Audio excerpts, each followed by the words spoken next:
Okay, so I have a keypad here that is controlling the screen and the program that I'm doing.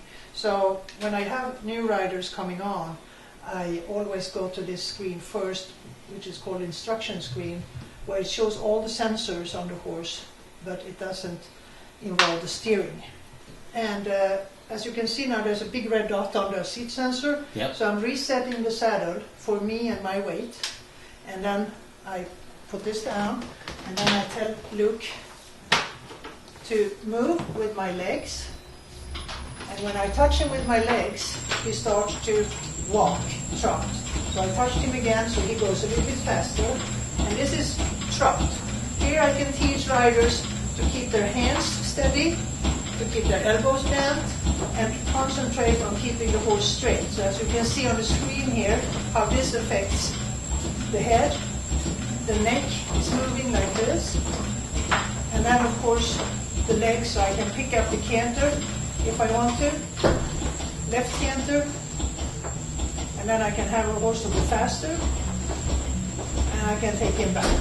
And for the people who don't know what canter is, explain that. Yeah, canter is one of the gaits that the horse has, where he is moving in a 3-beat movement in canter. The canter can be faster and slower. So this is what is called collecting canter. See, the horse goes quite slow, but in a very steady rhythm. And this is when a trained horse, like a dressage horse, when you do certain movements, you do that in this kind of canter. Then when you want to ride forward in canter, some riders have difficulties riding a little bit fast in canter. They are afraid of the canter, or they don't know how to follow. Some riders, they go like this with their body. Yeah. Or they go like this. And then I, as an instructor, can stand on the stepping stool and hold the rider and put them in the right position so they can get to feel where they are supposed to be. It doesn't help sometimes to verbally hear, don't do that. And the good thing about this also is that you can see it too. Yeah. Because the first thing I noticed when you got on is that you have great posture.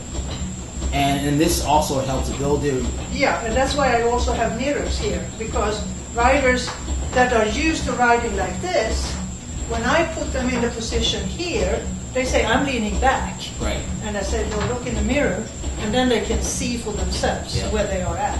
Now, a lot of Western riders tend to slouch and do and stuff like that. Yeah, yeah. It's just different kind of riding. You know, it's if you are transporting yourself on a horse, making cows to move, you don't need to sit in a perfect posture all the time because you're sitting in the saddle 10 hours. You cannot do that. Yeah. So that's why you have a Western saddle and you have a different way of riding. But when you ride a dressage horse where you are supposed to show this horse for 6 minutes in front of 5 judges, and the horse is supposed to dance and do all the athletic moves, you as a rider have to help the horse with the balance the best possible way. And it's amazing how riders are coming in the horse's way, so to speak, by doing certain things that is actually stopping the horse from performing. And that's where Luke comes into the picture. So then once we have done this screen, I take them back to a halt, and then I change. If you please give me that keypad again, because that is where that is where Luke's brain is. And you can also hold with your thighs also. Well, it comes from your seat and your core, but most riders, they ride a lot with their hands. Right.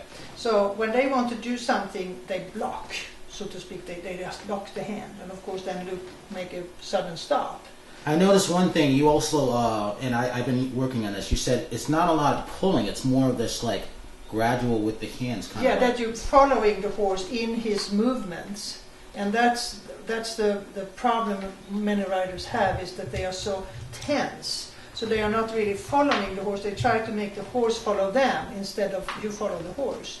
And I mean, it's a 1,200-pound horse, and you start to fight with that. We all know who's winning the battle. Yeah. So you don't want to fight with the horse. You want to dance with him. But you have to control him. So if you don't learn how to control the horse with a certain amount of freedom within the control, the horse is always going to fight you. Yeah. So that's the problem. So that's why we want to get riders to understand how they can control the horse but be with him. And that's what Luke is so good in helping riders to understand, because he gives you feedback right away, while the real horse, you don't know if it's the horse or the rider making a mistake. So now here we have the arena ride, that's called free ride. This was fun, I like this. And everything I do now on Luke is going to show up on the screen with those two ears there. And it's amazing to see how riders get good on the other screen because they don't have to steer. And then all of a sudden, when they get the visual, all their habits comes in, what they really do when they ride. And one thing that has never stopped and amazed me is that for some reason, when a rider wants to go to the right, they pull on the left rein, or vice versa. And imagine if they do that on their horses. And I have no idea why, and it takes a few lessons on Luke to get rid of that habit. So most riders get on Luke, they start to go out to the left like this, because they're pulling on the left rein. Then when they want to go back to the center line, they do this. And you see what happens to the horse. So that's one thing that takes some time for the rider to get rid of that muscle memory and start to ride with one hand on each side of the neck and just be patient and just ride the horse every step it takes. So you can compare it a little bit with driving a car on the freeway. You don't sit in the car and just wait until the car is in the ditch until you say, oh boy, I better get it up on the road. That's what riders do when they ride. They wait until the horse is someplace else in the arena and they say, I don't want to be here, I want it to be out there. I said, so why don't you take the horse there? And that's the thing, that you do something but nothing to tell the horse every step where you want the horse to be.